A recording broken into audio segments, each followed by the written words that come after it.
Cafe. So, matikman na ito. Masarap pa ito, guys.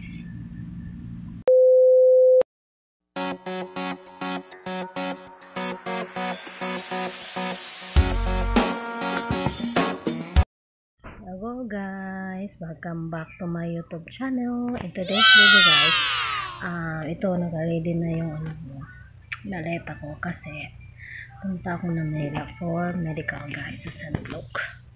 Ayan.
So, mga 1 PM mamaya is babalik ako ng St. Luke Hospital kasi for medical ko guys. So, pumunta ako ng Manila at nagstay ako dito sa City Suites Hotel guys. And then, maganda ng hotel guys. Medyo pricey lang galing sa laundry nila. Kaya, kung gusto nyo magstay dito, huwag kayong magpa-laundry kasi mahal yung laundry nila. So, at the back of the hotel, meron doong laundry. Pwede nyo ipa-laundry siya, guys. And then, wala silang plancha, lang, laundry with towelly and then i-fold nila. So, pwede mong iwan doon at kukunin mo siya after 1 hour. Pag stay ko dito sa hotel, maganda naman yung hotel. Wala akong masabi.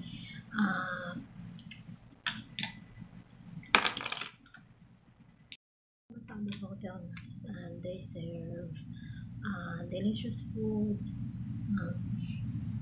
and then yung kwarto ko guys, which is deluxe to guys, ayan, may bintana siya. Pero expected ko talaga na makita ko yung sa labas, pero wall pala, may wall. So siyempre dikit-dikit naman talaga dito, mga building dito guys. So meron na din siyang TV at saka maganda din yung CR nila guys. May hot and cold na siya kasi lalo naman sa mga foreign, diba? Mga foreign, tayo sanay tayo sa walang hot, yung sila, nasanay sila ganun. So, maganda siya. And then, yung bed, maganda din yung bed. At saka, unique yung nila yung room nila, yan sa labas. First time pa ako nakakita ng hotel na yung number nga nasa baba and then may ilaw siya. So first time ko yun guys. And then advice ko lang, kung gusto niyo talaga, lalo na sa mga tao na may medical center, ito yung hotel yung piliin nyo guys. Hindi naman siya may kamahalan guys, medyo pasok din siya sa budget. And then malapit lang siya, sa likod lang talaga, nalalakad lang talaga siya. Kasi bago ako nag-book nito, nag-research muna ako sa YouTube yung iba na mga content creator, kung ano masasuggest nila na hotel na malapit lang sa St. Luke Hospital. So 3 minutes walk lang guys. So may makikita kayo dito na paglabas ni talaga, may makita kayo na skinita na may nabibinta na yung tinapay. So straight mo lang yun, and then kita mo yung police station sa Agubo dito sa Urmeta, and then paliko ka nun, so makita mo agad yung center. Guys, this is my last day for staying in this hotel. So ang ganda din guys kasi yung TV niya, usually naka-stay ako dito sa hotel. May Netflix siya guys. Yung hotel yung stay ko, wala siyang Netflix. Parang nag-enjoy ako dito kasi meron Netflix, meron siyang YouTube, so nag-enjoy ka na manood ng TV guys. Wow! Ang gusto ko talaga yung food nila guys. Super, sarap na mga food nila. Yung kuha talaga nila yung panglasang Pinoy talaga. Yung panglasa natin na in-order ko last yung chicken curry at saka pinakbet. Yung authentic talaga na lasa na gusto natin. So, this is all for today guys. Thank you for watching. Don't forget to subscribe, like, and comment in my YouTube channel. Bye-bye. See you in my next video.